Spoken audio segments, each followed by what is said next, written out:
इसमें देखो ये आर वाई बी सीक्वेंस के अकॉर्डिंग है, थ्री फेज डेल्टा कनेक्शन के फॉर्मूले ये ए बी सी के इक्वल अकॉर्डिंग है। अगर पेपर में आर वाई बी सीक्वेंस आ रही है तो तुम्हें ये फॉर्मूलेज यूज करने होंगे, ये तुम्हारी हैंडबुक में गिवन है। और अगर ए बी सी आ रहा है तो ये यूज करने होंगे, ये तुम्हारी हैंडबुक में गिवन नहीं है। ठीक है। अब नेक्स्ट तुम्हारे पास ये क्वेश्चन था, वोल्टेज दी हुई है इन्होंने, लाइन वोल्टेज फेज वोल्टेज के इक्वल है, अलग अलग इम्पीडेंस दिया हुआ है, तो इसका मतलब अनबैलेंस्ड का केस है। उसके अकॉर्डिंग तुमने ये फॉर्मूला यूज करके आई A B, I B C और आई सी ए की वैल्यू निकाल ली। ठीक है। But what they are asking in the question, they are asking line current I A, I B, I C. तो अब तुम्हारे पास फॉर्मूला है, आई ए का क्या फॉर्मूला है, आई ए बी माइनस आई सी ए। तुमने देखो आई ए बी निकाल ली, ये आ रहा है, माइनस आई सी ए ये आ रहा है। ठीक है। अब नेक्स्ट देखो, total active power consumed by the load.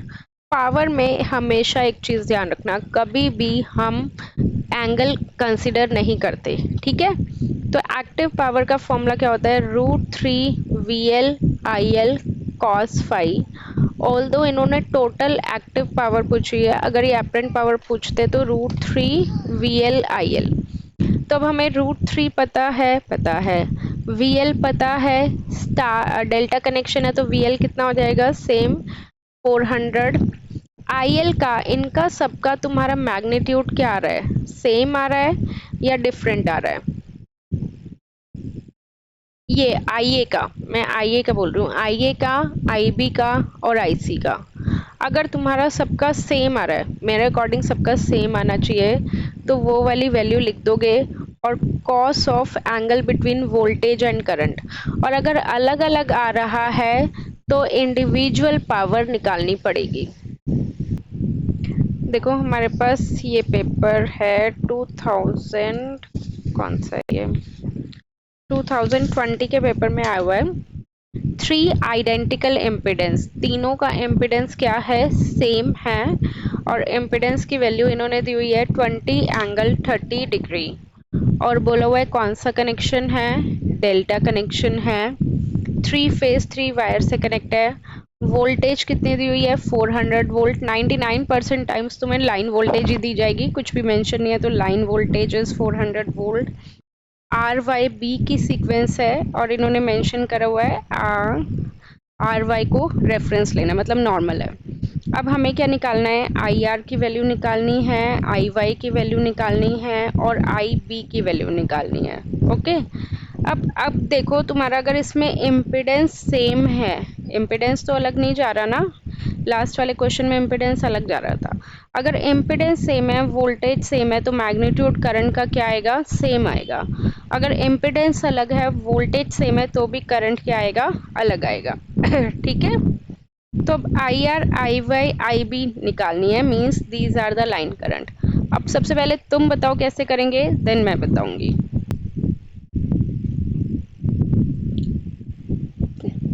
देखो आई आर वाई आएगा, जैसे आर वाई बी की सीक्वेंस है तो आई आर वाई, फिर आई वाई बी और आई बी आर।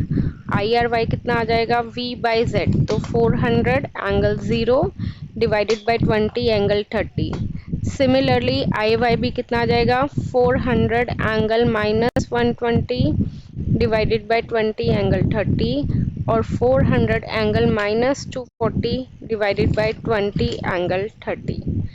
तो I R Y, I Y B, I B R आ गया। ये वाले फॉर्मूलेस यूज करना, I R Y minus I B R, तो I R, I Y, I B भी आ जाएगा। करेक्ट। ये ध्यान रखना कि इम्पिडेंस सेम है तो करंट का मैग्नीट्यूड सेम आएगा। आप सॉल्व करोगे तो मैं वैल्यू बता देती हूँ, 34.64 एंगल वेरी करेगा, -60 आ रहा है, 34.64 एंगल -180 और 34.64 एंगल 60। अब इसी क्वेश्चन में इन्होंने पिछली बार की तरह पावर भी पूछी हुई है, टोटल पावर। टोटल पावर का क्या फॉर्मूला होगा, √3 VL cos फाई। ठीक है। तो √3 एज इट इज है, वोल्टेज कितनी है 400, करंट का मैग्नीट्यूड लेना है, मैंने बताया था ना पावर के केस में हमेशा मैग्नीट्यूड लेते हैं, 34.64 और cos phi, cos as it is अब मुझे ये बताओ, इसमें वोल्टेज के एंगल में और करंट के एंगल में कितना डिफरेंस है? VL में और IL का में 60 डिग्री का है। इसी तरह VL क्या है, दूसरे वाला केस भी ले लो तो -120 और -120 फिर से 60 डिग्री का है। ठीक है, तो ये 60 डिग्री आ गया, बस इसको सॉल्व करके लिख देंगे। वॉटमीटर की रीडिंग दी हुई है W1 W2, वोल्टेज दी हुई है, फ्रीक्वेंसी दी हुई है 60 हर्ट्ज, इम्पीडेंस निकालना है। बताओ कैसे निकालोगे? देखो, जो मैंने फॉर्मूलेस लिखवाए थे उसमें एक और फॉर्मूला लिख लेना। फॉर्मूला पेज बना लिया ना? W1 is equal to VL IL cos of 30 + 5 VL IL cos of 30 - 5। अब तुमने पावर है, VL है, ना तो तुम्हें IL पता ना तुम्हें फाई पता, बताना कैसे आएगा फिर? इस क्वेश्चन को करने के देखो बहुत सारे तरीके हैं। सबसे पहले हमें एम्पीडेंस चाहिए। एम्पीडेंस के लिए क्या फॉर्मूला होता है? V is equal to IZ। Voltage तो है बट करंट नहीं है। करंट के लिए हम क्या फॉर्मूला यूज कर सकते हैं? √3 VL IL cos phi। अब हमें पावर कैसे आ जाएगा? W1 + W2 कर दो। √3 हमें पता है, VL हमें गिवन है 173। cos phi के लिए हम वो फॉर्मूला यूज कर सकते हैं, cos phi वाला, cos ऑफ tan इनवर्स बड़े वाला √3 W1 - W2 divided by W1 + W2। वहां से cos phi आ जाएगा, IL आ जाएगा। IL को पुट कर देना, स्टार का केस है तो IL और IPH इक्वल होगा, तो तुम्हारे पास Z आ जाएगा। ठीक है, ये वाला क्वेश्चन तुम्हारा 2023 में आया हुआ है। ये है तुम्हारा पैरेलल RLC सर्किट पे बेस्ड। अब देखो इन्होंने क्या बोला हुआ है, कॉइल बोला हुआ है। सबसे पहले कॉइल क्या होता है? R और L का कॉम्बिनेशन। ठीक है, रेजिस्टेंस कितना है? 50 और इंडक्टेंस कितना है? 0.318। okay, is connected in parallel with the circuit consisting of resistor with 159 microfarad capacitor। Capacitor होता है ना, फैरड किसकी यूनिट होती है? कैपेसिटर की। तो ये कितना दिया हुआ है? 75। और ये कितना दिया हुआ है? 159 माइक्रोफेरेड। ये कितना दिया हुआ है? हेनरी में दिया हुआ है। और इसको हमने सप्लाई दे दी voltage, that is 230 volt, 50 hertz. Okay,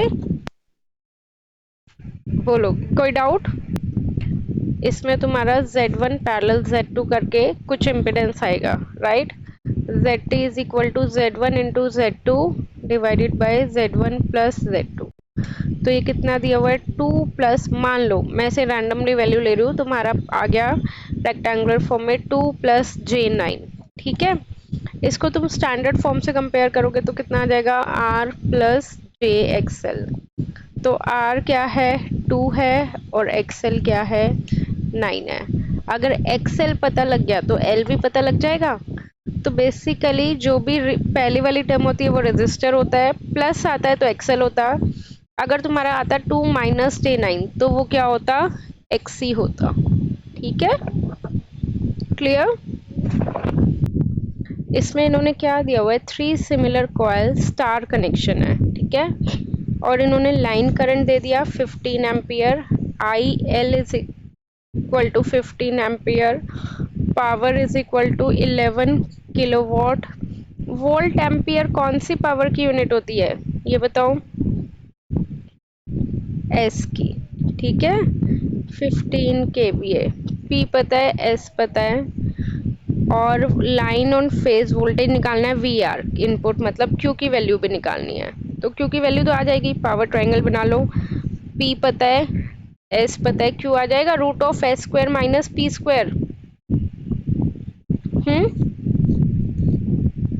right, ये आ जाएगा। उसके बाद reactance and resistance of each coil, मतलब इम्पिडेंस पूछा हुआ है। V हमें नहीं पता, कोई बात नहीं। पावर का फॉर्मूला होता है √3 VL IL cos phi। Power पता है? पता है 11 किलोवाट। √3 पता है? पता है। IL भी पता है, P पता है, S पता है, cos फाई आ जाएगा, cos phi is equal to P by S, तो 11/15, 11/15। यहाँ से तुम्हारे पास VL आ जाएगा, IL 15 पता दिया हुआ है, तो 15 से 15 ये कट गया हमारे पास, यहाँ से VL आ जाएगा, लाइन वोल्टेज आ गया, VL आ गया तो फेज वोल्टेज भी आ जाएगा, right. VPH is equal to VL by √3, ये भी आ गया, बाकी सारी चीज़ें आ गई। अब तुम्हें चाहिए इम्पिडेंस। इम्पिडेंस का क्या फॉर्मूला होता है, VPH divided by IPH। VPH कितना है, यहाँ से आ जाएगा, IPH IL के इक्वल होगा, तो वहाँ से तुम्हारे पास इम्पिडेंस आ जाएगा, ठीक है। और एंगल तुम्हें पता ही है, cos फाई पता है तो एंगल आ जाएगा फाई, तो ये तुम्हारा आएगा पोलर फॉर्म में। पोलर फॉर्म से तुम इसे रेक्टेंगुलर फॉर्म में कन्वर्ट कर लेना, तो R प्लस JXL की फॉर्म में आ जाएगा, करोगे तो R भी आ जाएगा, XL आ जाएगा, XL आ गया तो L आ जाएगा।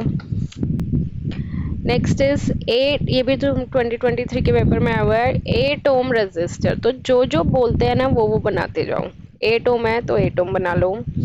Resistor is connected in series with coil, coil मतलब R और L का कॉम्बिनेशन, अभी बताया, ठीक है। सप्लाई वोल्टेज कितनी दी हुई है, दैट इज 120 वोल्ट। तो रेजिस्टर तुम्हारा किससे कनेक्ट है, कॉइल से, ये क्या है, coil. Voltage across 8 ohm is 32 volt, series connection है, तो तुम्हें भी पता है कि सीरीज कनेक्शन में हमारे पास करंट सेम होती है और वोल्टेज क्या होती है, डिफरेंट। तो वोल्टेज अक्रॉस 8 ओम कितनी दी हुई है, 32 वोल्ट, और कॉइल के अक्रॉस कितनी वोल्टेज दी हुई है, 104 वोल्ट। हमें नहीं पता क्या है कॉइल, कुछ भी नहीं दिया हुआ इन्होंने, बस इन्होंने यही दिया हुआ है। अब हमें क्या निकालना है, इम्पिडेंस ऑफ कॉइल, Z की वैल्यू निकालनी है। अगर हमें R और L पता लगेगा तभी हमें इम्पिडेंस पता लगेगा। क्वेश्चन समझ गए। देखो इसमें सबसे पहले हमें क्या दिया हुआ है, VR वोल्टेज अक्रॉस रेजिस्टेंस का क्या फॉर्मूला होता है, I इंटू R। तो रेजिस्टर 8 ओम के अक्रॉस कितनी वोल्टेज है, 32 वोल्ट, करंट हमें नहीं पता, रेजिस्टेंस हमें पता है 8, तो I कितना आ गया हमारे पास 4 एम्पियर, 8 4 जा 32, करंट आ गया। अब इसी तरह हमारे पास VRL वोल्टेज अक्रॉस कॉइल का क्या फॉर्मूला होगा, I इंटू, जब भी रेजिस्टर और इंडक्टर का कॉम्बिनेशन होता है तो वो इम्पिडेंस कहलाता है, तो I इंटू ZRL हो गया। VRL दिया हुआ है 104, I हमने निकाल लिया 4, यहाँ से क्या हमारे पास ZRL की वैल्यू आ जाएगी, दैट इज 104 डिवाइडेड बाय 4, तो 52 2 और ये 26, राइट। ZRL कितना आ गया हमारे पास, 26 ओम, करेक्ट। बोलो यहाँ तक कोई दिक्कत, आई करंट सेम है, इसके अक्रॉस तुम्हें टोटल वोल्टेज पता है, करंट पता है, इम्पिडेंस पता है, तो अब तुम्हारे पास R और L की वैल्यू आ जाएगी। इसमें देखो हमारे पास वोल्टेज निकालनी है 2 के अक्रॉस, तो सबसे पहले हमें करंट निकालना पड़ेगा, राइट। सर्किट को रीड्रॉ करोगे तो बैटरी का साइन ऐसे बनेगा, कन्वर्ट कर दो 8 वोल्ट 4 ओम 8 वोल्ट 10 ओम, फिर बैटरी में ऐसे बना रही हूँ 16 8, 2 को टच नहीं करना, फिर से बैटरी 16 8, I इंटू R हो गया, बैटरी ये दोनों सीरीज में ऐड कर दो 40, ये बनेगा, ठीक है। अब देखो ये दोनों बैटरी क्या है, अपोजिट है, अपोजिट है ना, क्योंकि पॉजिटिव पॉजिटिव के साथ कनेक्ट है, पॉजिटिव अगर नेगेटिव के साथ कनेक्ट होता तो सीरीज में होते, तो 40 माइनस 8 कितना हो गया 32, ये बैटरी हटा दो, तो ये कितना हो गया तुम्हारे पास 32, राइट। अब 16 और 4 और 10 और 8, इन सारे रेजिस्टेंस को ऐड कर दो, 8 4 12, 12 और 10 22, 22 और 16 कितने हुए?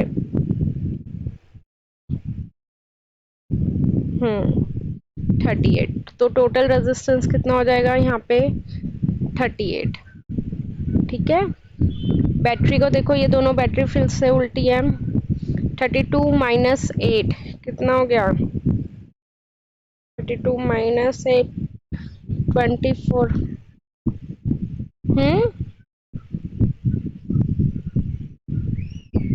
नहीं, टू तो ये रहा। 32 - 8 24, और ये दोनों सीरीज में लगी हुई है, तो 24 + 16 40। बैटरी तुम्हारी कितनी आ गई? 40। बस 2 के साथ वो मतलब सिंप्लीफाई कर लिया सर्किट को, या यहीं पे केवीएल लगा लो, ऐसे नहीं हो रहा तो केवीएल लगा के करंट निकल जाएगा, करंट निकल के वोल्टेज आ जाएगा, और करंट आ गया तो पावर भी आ जाएगा। पावर का क्या फॉर्मूला होता है? I² R। ओके,